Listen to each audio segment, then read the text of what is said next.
So the best thing about being a feminist is that it's given me another sort of framework to view the world by, another sort of lens to analyse with. I think there is a relationship between feminism and colonialism historically, definitely. I'm just thinking of the anthropologists and missionaries, the white women who went to Indigenous communities to only document Indigenous societies because they thought that Indigenous societies were going to die out. And in the 70s and 80s, there was still that criticism by Indigenous women to white women that they were still benefiting and profiting from Indigenous women.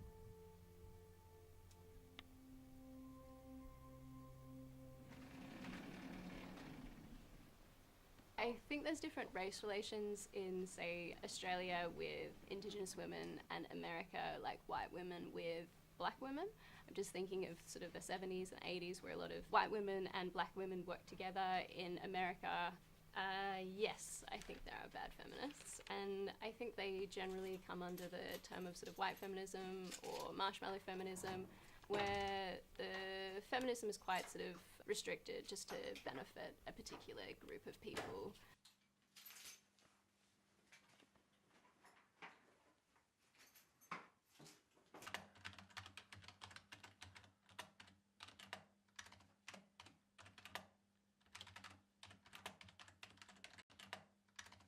A historical example of white feminism would be just thinking about feminism in Australia and how a lot of the white straight feminists would use a lot of Indigenous women and sort of say that they're working to help Indigenous women by asking them to come to particular meetings and particular conferences and things like that.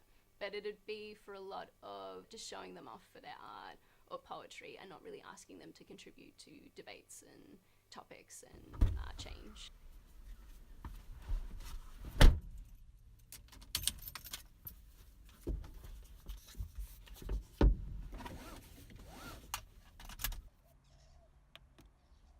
So that's our number, folks. Text in whenever you can. The topic, can you actually change your gender? Big topic nowadays that's going around. And people on the left, as well as the right, actually don't believe you can.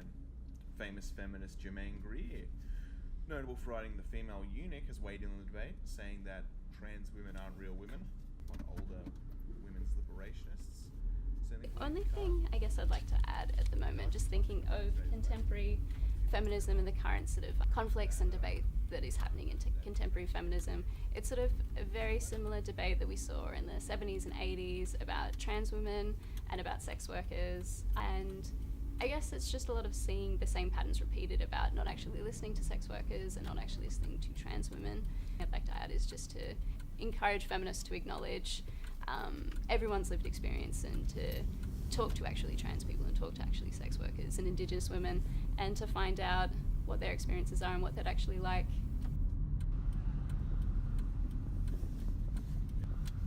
Some of the achievements of women's liberation feminists in Melbourne, and some of those achievements have been equal pay, the protest of trams. In the late 60s, early 70s, women protested trams because they were getting paid less than men, but they were paying the same price for trams as men. Another accomplishment, a little bit more broad and international achievements have been sort of women, single women getting their own bank accounts, rape under marriage, like that getting recognised. Looking at Melbourne, the pub protests. So women, they could not be served at the public bar, they had to go into a special women's room. So there were a lot of protests of women going to various bars and pubs and demanding to be served. And just the pub owners giving just really bullshit answers about why they couldn't be served. Ultimately, over time, that changed. I think that there are two things that feminists can do to make their feminist theory and practices more inclusive. Firstly, I think that on a bit more of an individual level, we must recognise the way in which each person carries a certain level of privilege and a certain level of disadvantage.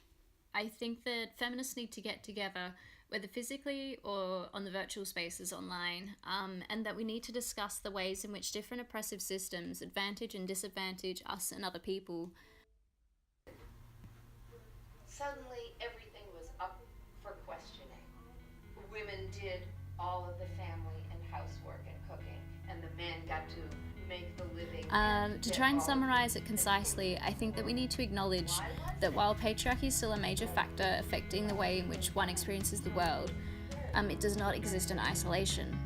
It is intertwined with other systemic forces of oppression like racism, classism, transphobia and homophobia that we need to acknowledge and to work together to eliminate.